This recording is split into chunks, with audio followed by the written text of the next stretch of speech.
Attention, please. The show starts in 10, 9, 8, 7, 6, 5, 4, 3, 2, 1, go.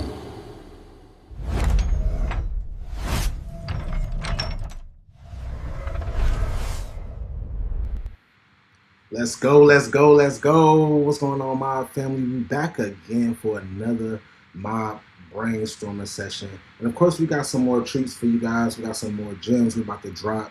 Of course, we have another special guest for you guys. Man, you already know, man. You guys are spoiled. I know. But we got to do it, man. We got to make sure that we unplugging from this matrix. We got to make sure that we getting the information that you guys need at the end of the day to make sure that you guys are running your empire. So, real quick before we dive in, make sure you guys like, subscribe, and share this with a fellow mogul. We're gonna be dropping some real major moves. Again, we got another special guest for you guys. But real quick, I definitely want to shout out all of our members, mentors, advisors, all of our affiliates, and of course everybody in our Discord community. Man, we've been sharing a lot of information with each other, and a lot of great things been going on.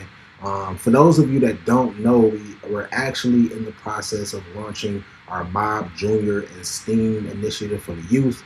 So I'm super excited about that, man. You guys already know how I am about the future. That's really what it's all about. That's why we're doing this. That's why you guys are building your empires. It's all about generational wealth, passing information down, because they need it. These kids, they really need it. Just like we needed it. We needed, and unfortunately, me, when I was coming up, really didn't have a lot of programs. We didn't really have a lot of different, things like the M.O.B Junior program or the STEAM program. So I'm super excited, to really just build something for the next generation that's coming behind us. We got some great partners, and we got some great directors, some great mentors, that we're going to be teaming you guys up with. So I'm super excited about that. But I don't want to hold you guys up too much longer. If you are tuned in with us live, make sure you guys blow up that chat and make sure you guys tap ready in the chat real quick if you're ready for these gems. Of course, again, we got another special guest, and without further ado, here's Nate. What's going on, Queen? Go ahead and unmute yourself real quick. Let's see. There we go. Should be on there. Now, Yes, ma'am. Yes, ma'am. Yes, ma'am. awesome. Hi, how are you today? The marathon continues. The marathon continues. We still, dream chasing. We still building the community up, and I'm super excited, about this session. About everything that you've accomplished over the years, and just all the gems that you're going to be able to, drop on the community. But for those that's under a rock, let the people know who you are and what it is that you do. Thank you for having me. I'm May Parker. I'm actually a shoe designer. I customize ladies' shoes and also men's fashion sneakers. And I own a shoe boutique. I've been in business almost about 6 years. And yeah, I have been able to build, not so much a business, but a brand. And my business is called, and my brand is Be You Shoetique. I love it. I love it. I love it. I love that you really, expound on that brand, because that's what it's Yeah. really all about, not just, selling a product, but, building a whole movement. And, I think that's definitely something that you've done, but, give me a little bit of background, what really made you get into this industry? What made you really do, what it is that you're doing right now? Yeah, absolutely. My shoes, I mainly focus on shoes that are cute, comfortable, and classy. I got in the industry because I noticed a lot of women, we were having to like decide on getting cute, stylish shoes that hurt or shoes that were not so fashionable that was comfortable. So I created Be You Shoetique, which is home of the cute, comfortable, and classy shoes. And all of my shoes are under 4 inches. So ladies can wear them for hours, whether they're at concerts, in a wedding, going to date night, etc. And then men, they felt some kind of way after a time, and they're like, "What about us?" So I created a men's fashion sneaker as well. So I just got in the industry because I feel like they just didn't have a company that provided fashionable but comfortable shoes for ladies. Most definitely, most definitely. You can't lead a man now. I mean, I know I know. told you that on our call, but we buy shoes too. But you know what? I used to hate going shoe shopping with my mother when I was younger. I used to Really? absolutely hate it. I used to be in the same store for hours while she tried on 20 pairs of shoes just to get one pair. It was crazy. But if she That watched, sounds about right. don't tell her I told you that. Hopefully she's not watching right now because I know she's gonna hit me like I thought you enjoyed that. But hey man, I appreciate you. And appreciate everything that you're doing for the community and just dream chasing. So I love to get into the how, right? For those who's watching, that really want to, who may want to start their own brand, what is some of the advice that you would give them and some of the key elements that you think they should, really dive into and really, learn about? Well, the industry I'm in, as far as shoes, it really depends. I mean, if you're a person that just wants to, resell shoes and things of that sort, obviously you go through different vendors. I always tell people, you when you first start a business, you may take a loss the first couple months to kind of get through different companies to find that quality. If you are a person that stand by quality and not just the price. And when it comes to customizing shoes, which is what I later got into maybe about 3 years into the industry. I started customizing my own shoes about three and a half years ago. You want to make sure that your vision comes to light. And, when you get in the industry, there's all different places where you can go. Some people, they go to China. I personally get my shoes customized in Europe. I went to Europe and met with the company that actually make the shoe. And when I seen the production and them walking me through the steps of how they can actually make my vision come to life, I was like, "You are my company. This is the place that I'm going to get my shoes customized." And they've been able to bring my vision to life every year for winter. I mainly focus on boots. But if someone's in the shoe industry, obviously you need all different styles of shoes all year long. So make sure that you find quality over just, pricing, but quality, because, that's the difference between a business and a brand. I'll definitely say that. Ooh, quality, quality, quality. I think that's something I think that's something that really stood out, to me as well. Because you was, I know on our last call we was talking about, how everybody was kind of pushing you to, vendors that was in China, but you kind of pushed back and really stood firm on making sure that you actually had quality. Not that China don't got no quality, but we all know, China, we all know what they known for, and we all know it's a lot of issues that come with a lot of quality, that comes from China, and I really respect that, because sometimes you really got to stand firm on what you believe in, and really, just stand firm. You can't listen to everybody. It's something I really had to learn early on in my career. So, what is the specific moment you realized your business needed a better infrastructure, if there was one? And what was the first thing you fixed?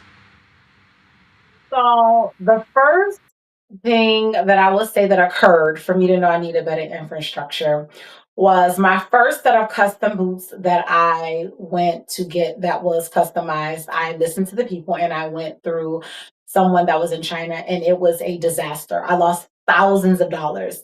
I can laugh now because I branched off and was able to find someone in Europe, but the first time it was so funny.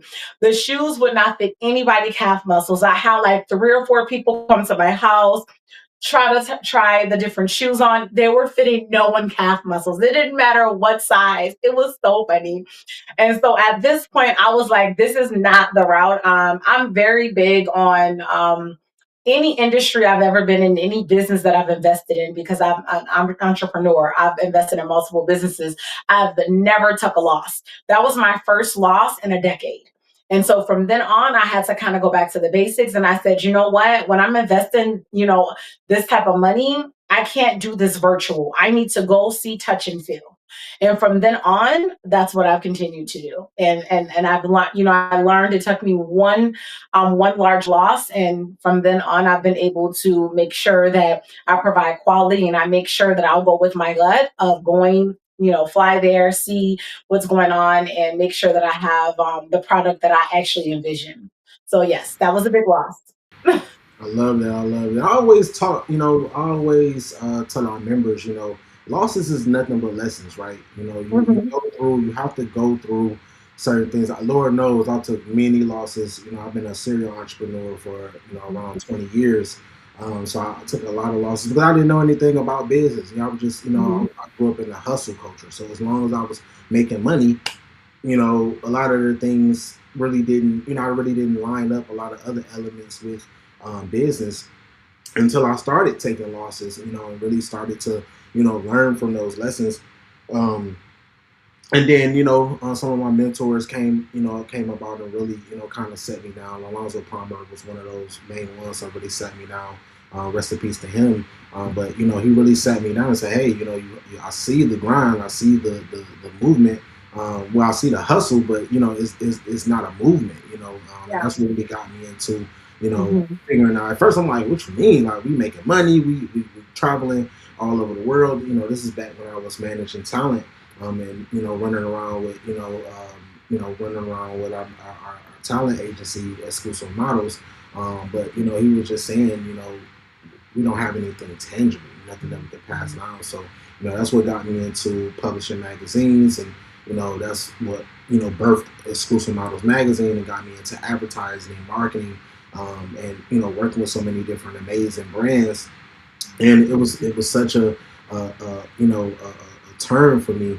And sometimes we really just need, like I said, we just need that accountability partner. Speaking of accountability partners, if you're watching, if you tapped in with us live, or if you're watching the recap, make sure you guys scan the barcode at the bottom of the screen. See where you at in your business, and it'll take you right to our business funding readiness audit.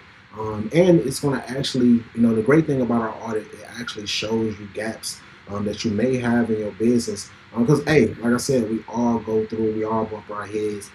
But, if you can, prevent, you making mistakes, hey, why not? So, this is the main reason why we have our business readiness audit. Just to make sure you guys are filling those gaps, and making sure that we can actually, build something that's actually fundable, and make sure that we build in a bankable asset. So sometimes, we just don't have the information. I talk about this all the time. It's called the big three. The lack of capital, the lack of information, and the lack of a village. Lack of a reliable team. So make sure you guys, scan that barcode. It's only 12 questions. It's only 60 seconds, to fill out. And yeah, man, it's probably going to be the best 60 seconds of your life, of your career, because we actually get to prevent making those same mistakes that most of us make at the end of the day. So here at the Mob, we focus on low risk positioning to get businesses bankable. From your seat, what's one high risk mistake you see entrepreneurs making that really keep them from scaling? A couple things. I think a lot of entrepreneurs, they get into businesses that they're not passionate about, and they can't scale it because it's not something that they really believe in. I feel like when you have a business, you have to believe in the product. You also have to, I don't want to say like the project, but believe in it, like it, and something you're passionate about. Because as you said, being an entrepreneur, any industry you're in, you're gonna have ups and downs. So when the downs come, you have to be able to get through that to get your business back on track for it to continue to grow. So I think that that's definitely one, because I think so many people that are entrepreneurs, they just kind of say, okay, I think this is making money. Let me get into that industry. And it's something they don't know anything about. They haven't did really too much research. It's just that someone says this is the quick come up. And then they go invest all this money, and it's not something they're really into or they're passionate about. And it just, it's hard for them to scale from there.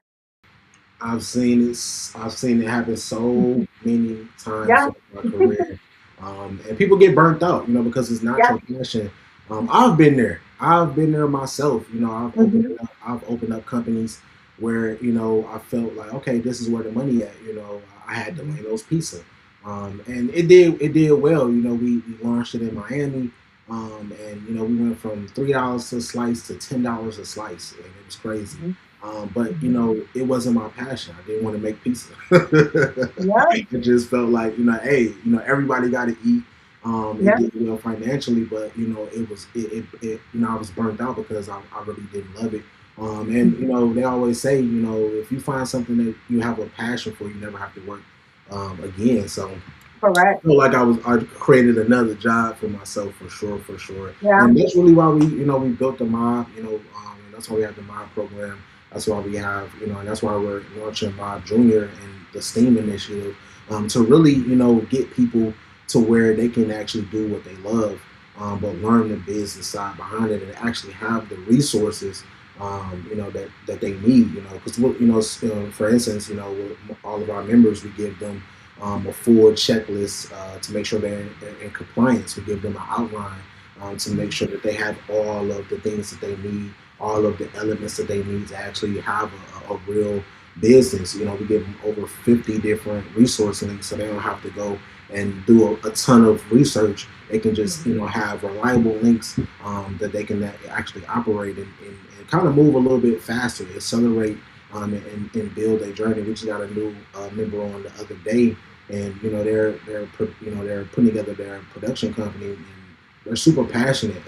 And once they got that outline and we went through it, they was even more excited because it provides a clear pathway. Sometimes it's a little blurry. You know what you want to do, but sometimes you just don't know. You don't have all the steps to make it Mhm. happen. So I love it, man. I love to see our members get excited and make it take their business to the next level. It's nothing like seeing somebody dreams come true, and Yeah. and seeing come through, seeing come true through your program at the end of the day. So, Absolutely. hey, real quick, man, if you guys are tapped in live with us, throw some fire signs in the chat. We are talking to Nate Parker, a mogul out here that's making things happen. I love it. I love it. I love it. Real quick, Nate, what's the biggest lie people in your industry is telling people right now? You said the biggest. Repeat that once again. What's the biggest lie people in your industry is telling entrepreneurs right now? In my industry, they're lying, telling people that shoes are comfortable. That's not. They're selling shoes that are horrible quality, that hurts, and they know they hurt, but they're just trying to sell them. That's it. That's a big thing. I've had people come to me and they're like, I seen a shoe similar to this, and it's horrible. I've had people tell me, like, someone told me this shoe was comfortable, and what's the difference? And I'll explain to them, like, every single shoe that I have, I actually purchased it and wear it myself before I put it on the market. I love it. I Every love it. time. I So I love can tell a person, hey, you got 3 hours in these, you have 2 hours in these. If your foot's wider, you need to go up a size. So I kind of like, and that's me. Like, if I don't have the shoe and haven't worn and try it, I feel like, how are you going to provide something to someone that you haven't even worn, you know so I it. would definitely say that that people in my industry, they'll tell anybody anything to sell them something, where I really kind of like get with the person. It's like, there's some people, they like shoes that hurt their feet if they're stylish, and there's some people like, no, I cannot do it. That's not, I have 30 minutes in heels, and I'm going to be very transparent with them. That's why I think when people actually shop for shoes for special occasions, they actually reach out to me or private message me or chat me when they're buying shoes, because they know that I'm going to be very transparent with them on, what's going to suit them best. So people are definitely lying about that. They're telling them anything. The trust factor is definitely messed up. Capitalism is it has its pros and cons at the end of the day. And hey, we all gotta pay our bills. But I think the biggest hack is just being authentic. And this is the time of truth, man. I've been talking about this, for a long time now. This is the time of truth. People know when just trying to sell them a product and just trying to make a Yeah. quick dollar. And I think that's why social media is the algorithm has changed so much because, people they don't buy the product anymore. They buy you. Who are you? If you're authentic to yourself, like you said, you're not going to put out a product that you're not going to wear yourself. I feel the Correct. same way. It took us it took me 20 years to, really get this curriculum that we have, with the Hmm. mob down pat because like I said, I had to bump my head. I had to learn the hard way. I had to, create structures that wasn't proper. I had to mess up on my foundation. I had to, Hmm. really, make a lot of mistakes and lose a lot of money to get this thing down pat. And I think that, in the last 2 years, it was really a great, test run to really see how we can actually make this thing better. We really dive Yeah. deep into it because, if we don't have our structure together, how can we help somebody else get their structure together and, help them? And that was, something that I really had to, learn during the pandemic. A lot of companies came to me and came to, my team, to stay in the game. And we had to, go back to the drawing board ourselves to really figure it out and adapt to this new millennium that we're in before we can really help them out. So I think that's super noble of you. And you're clearly an authority. But I found that even the best experts often have parts in their own business that they still rely too much on them. So I'm curious, what's the most friction showing up? Where's the most friction showing up for you right now? I'm going to be very transparent. It's very hard for me to trust people with my business. I like to, if it was up to me, every part of my business, I would do 100% myself. But I realize it's only 24 hours in a day. So I have to trust people to help out in areas and places. And it's just because like this business is like my baby. It's kind of like example.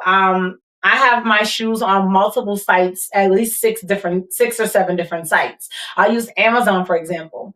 I refuse to send my products to Amazon to ship for me, right? Because I just feel like I have to be the last person to see, do my extra quality check, make sure it's packaged the way I want it to be. And so that's the part that I say that is actually has been extremely hard, but I'm getting better at it little by little. I'm letting go little by little because that's the only way I've been able to scale is to trust and allow other people to help me grow. You know what? This is something that I've actually I can totally relate. One, but this is definitely something that I see a lot, and it's a recipe for burnout. I've seen a lot of people. Actually, one of my mentors. It was really hard for her to trust and hire and put people in position. Same with me. I've been through so many interns and employees and different partners. So I actually hate the word collaboration now because at the end of the day, it seems like every time we collaborate, I'm usually the one who's doing the most work. So I had to really learn, throughout my time and throughout my journey, how did I need people to show up for me, right? I had to really learn, the ins and outs, so I could delegate to the right people and make sure that my baby is in the right hands at the end of the day because this is your baby. You get what I'm saying? And you're not gonna let anybody just babysit your kid, right? So it's Exactly. super important, So I think I definitely seen that a lot. And it's hard to trust people. Most people just want to make a dollar and they dead inside. We're dealing with a lot of walking dead people, a lot of unhappy, miserable people out there. And they're just being real. It is what it is. It's a lot It's of the truth. it's and then on top of that we're in a spiritual warfare, so you have to really, it's super hard to build a village, and it took us a long time. That's why I love our mob family to death. I love our village. And I was talking to another one of my partners. It took this last year, I just had my first child, and I'm usually the one who people need help from. So I really didn't know how strong our village was because I was always the one who people linked on and relied on. But just seeing how people, seeing how our village just showed up for my son in this last year, it's just been immaculate. And when I tell you, I just love our village to death. It's super important. That's what again, that's one of the big three pain points. A lot of people just can't find their village. Because you gotta weave through all the hate. To kind of find that one nail for the most Mhm. part. So you definitely hit that right on the head. Real quick, I always say we don't just watch videos over here. It's not, this is not your typical live stream. We love to make Yeah. sure that our audience is taking action. What's one mobile move our audience needs to complete in the next 24 hours to see results? To see results in 24 hours. Hmm. If I had to guess, well, not guess, if I had to suggest, I would just say that's a hard one, but I have two things in mind. Um, if someone wants to see results in 24 hours, a couple things you can do. As you said previously, people don't buy products anymore. They buy the person. So definitely going live, interacting with your audience, maybe posting or talking about something that you previously haven't did before. I think doing those types of things attracts a different, I would say, different audience, and then your audience gets to know a little bit about you as well. So I feel like if you do something as such like lives or post something that you typically wouldn't post, you can definitely see, within 24 hours, if you have a business or a product, with your business scaling or reaching numbers that it maybe previously haven't. That's what I would say. That's a good one. That's a good one. We actually host a few of our members' live streams, and it's definitely been doing a lot of justice because you got to get vulnerable. People like Yeah, like we talked about before. I know. People buy you. And I had to step out my comfort zone because I'm usually behind the scenes. That's really my whole career has been behind the scenes. But God really told me to, I had to step out. I step outside my comfort zone and get vulnerable and show the people who I am. Like I said, this is the time of truth. So if you're an authentic person, and you're genuine, you're gonna win. You're gonna win no matter what product you're selling. So I think you definitely hit it right on the head. Hey, if you guys need help, we have a wonderful social media team. We have a wonderful, some wonderful moderators. We got some great software where we can help you guys, really get vulnerable, tell your story. Whether it's through a live stream, whether it's through, shooting a commercial, or whether it's just shooting content for your social media throughout the month, or just helping you post. So I know sometimes we get super busy and we don't have a lot of times. A lot of the business owners that I work with, they don't have time to juggle 6 different platforms. So yeah, we have a wonderful team. Like I said, I can't do anything without our village. At the end of the day, I just have to give it up to them. Definitely shout out to all of our members, mentors, advisors, all of our affiliate partners out there. You guys is just immaculate at the end of the day. And we're just building, and I think you hit that right on the head. So you guys heard Queen Nay. Make sure you guys get vulnerable. Make sure you guys connect with your audience. And try different things. Just don't do what you've seen somebody else do. Put your own spin on it. Do what works for you at the end of the day. And I promise you guys, you guys will see some results. So real quick, let the people know where they can find you, and then if you can, give the mob a quick shout out. Absolutely. So you can find me on Facebook and TikTok. It is Be You Shoetique, and it's spelled just like it sounds: BEYOU, shoe, SHOE, and then TIQUE. That's on TikTok and also Facebook. And then on Instagram, it's Be You Shoetique 20.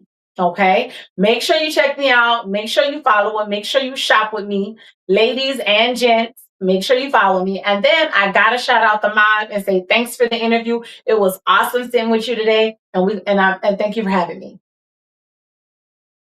Yes, ma'am. Yes, ma'am. I appreciate you, Queen, so much for taking out the time, dropping these gems.